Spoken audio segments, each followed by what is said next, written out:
वक्त से दिन और रात, वक्त से कल और आज, आदमी को चाहिए वक्त से डर कर रहे, कौन जाने किस घड़ी वक्त का बदले मिजाज। ये वक्त की बात है। एक लंबे अरसे बाद आज मैं उर्मिला मातृ टोनकर जी से मिल रहा हूँ, जो फिल्म अभिनेत्री थी, अभी भी हैं और इंटरटेन करके समाज को सेवा किया करती थी, और अब कांग्रेस पार्टी के सौजन्य से आप लोगों के बीच आई हैं और सेवा करेंगी। आइए उनसे कुछ जानता हूँ चुनावी माहौल के बारे में। हाँ उर्मिला जी, आपको इन 24 न्यूज़ में स्वागत है। Thank you. और हम दर्शकों को बताएं कि क्या चल रहा है चुनाव में आपका। चुनाव में ज़ोरदार प्रचार रहा और बहुत सारी कोशिश रही मेरी तरफ से कि मैं जो है अपने मतदारों से ज़्यादा मिलूं, उनसे जुड़ूं, उनकी समस्याएं समझूं और उनमें ये विश्वास पैदा कर सकूं कि मैं वाकई उनके लिए बहुत अच्छा काम करने यहाँ पर आई हूँ। क्योंकि जैसे कि आपने अभी फरमाया कि ऐसी कोई भी चीज़ नहीं है जो मेरी ज़िंदगी में नहीं है जिसकी वजह से जो मुझे पॉलिटिक्स देगी। अगर मैं आज इस क्षेत्र में उतरी हूँ तो इसकी सबसे बड़ी वजह ये है कि मैं समाज में और लोगों में एक अच्छा परिवर्तन ला सकूं। तो ये वजह है। तो यही बातें मैं अपने मतदारों के बीच जाकर उनके सामने रखने की कोशिश की है। आपके दर्शक जो आपको देख रहे हैं ये जानना चाहेंगे कि आप कांग्रेस में क्यों शामिल हुए और किन पार्टी और कोई पार्टी में क्यों नहीं। दरअसल जिन विचारों पे मेरा पूरा व्यक्तित्व बना है, जिन विचारों पे मैं बचपन से विश्वास रखती हूँ, ऐसे सारे विचारों से सबसे ज़्यादा करीबी मैंने कांग्रेस पार्टी को पाया है।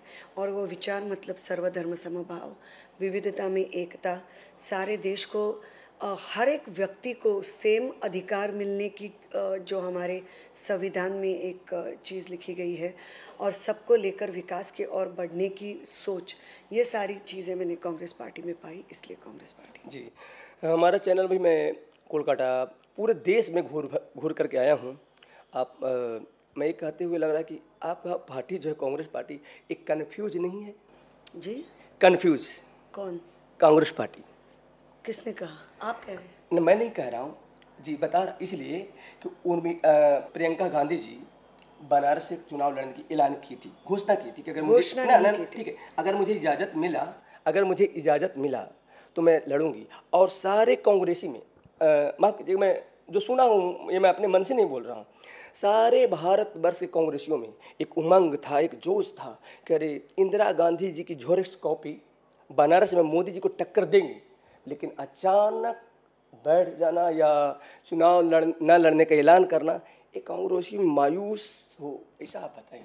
पहले तो उन्होंने ऐसा कभी नहीं कहा कि वो चुनाव लड़ेंगी। उन्होंने सिर्फ एक बार ऐसे कहा कि हम देखेंगे क्या होता है। उसके बाद एक जब व्यक्ति चुनाव लड़ती है या नहीं लड़ती, उसके ऊपर पूरे पक्ष के श्रेष्ठी और सीनियर लोग जो हैं वो डिसीजन लेते हैं। तो उसके ऊपर उन्होंने सोचकर अगर ये नतीजा लिया है तो उसकी वजह रही होंगी। और इसके बावजूद इसके अगर मीडिया के कुछ लोग टिप्पणी करते रहते हैं तो ये सवाल ज़्यादातर मीडिया के लोगों को पूछने चाहिए। जी नहीं, अब मेरे पास उनको बाइट है। अच्छा। कि मैं अगर मुझे पार्टी आदेश करेगी तो मैं मोदी जी को टक्कर दे सकती हूँ। मैंने वही कहा कि जब आप किसी का वक्तव्य सुनते हैं तो ये तो नहीं हो सकता कि आप सिर्फ आधी लाइन सुने और आधी लाइन ना सुने। उन्होंने यही कहा कि अगर मुझे पार्टी आदेश देती है, तो एक पार्टी जब किसी को भी चुनाव लड़ने का आदेश देती है उसके पीछे बहुत सारे मुद्दों को नज़र में लिया जाता है। तो ये पार्टी का फैसला है, तो उनकी अलग वजह रही होंगी। इससे कांग्रेस में कोई मायूसी नहीं आया? क्यों आएगी? इतनी बड़ी पार्टी है और इसमें बहुत सशक्त और भी लोग हैं। और प्रियंका जी ने पार्टी छोड़ी तो नहीं है, वो अपने तौर से पूरी तरह से अपनी पार्टी के लिए जो करना चाहिए वो कर रही हैं और बहुत प्रभावशाली तरीके से कर रही है। तो इसमें मायूसियत क्यों आएगी? कोई बात नहीं। अब हम आते हैं मुंबई, जो लोकतंत्र का महापर्व परसों ही है और इसमें आप शामिल हैं। आपका शेट्टी जी से कैसा मुकाबला है? देखिए, शेट्टी जी जो हैं वो यहाँ के क्या कहते हैं सांसद रह चुके हैं, लेकिन मैंने ये पाया है कि इस क्षेत्र में जिस तरह का विकास, जिस तरह का मैंडेट उन्हें मिला, तब सत्ता मिली थी, ना ही सिर्फ उनको बट उनके पूरे पार्टी को, बहुत बड़े पैमाने पर विकास हो सकता था, लेकिन विकास के कोई भी कार्य यहाँ पे नहीं हुए हैं। तो लोग बहुत जो है असंतुष्ट है, नाखुश है। और मैं लोगों तक जब गई तो ये खुद उन्होंने बात मुझे अलग अलग तरह के लोगों ने मेरे सामने रखी।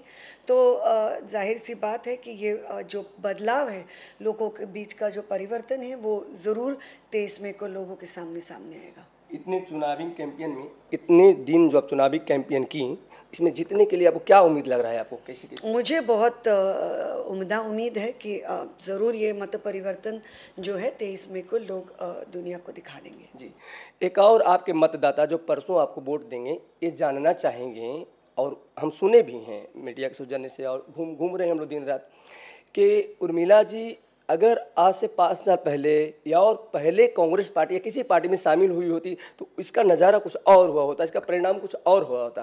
तो ये मतदाताओं को बताइए जिनके मन में ये बातें हैं। नहीं, मैं पीछे क्या हो सकता था या आगे क्या हो सकता है ये सोचने में और बोलने में यकीन नहीं रखती। मैं आज में यकीन रखती हूँ और कल में रखती हूँ।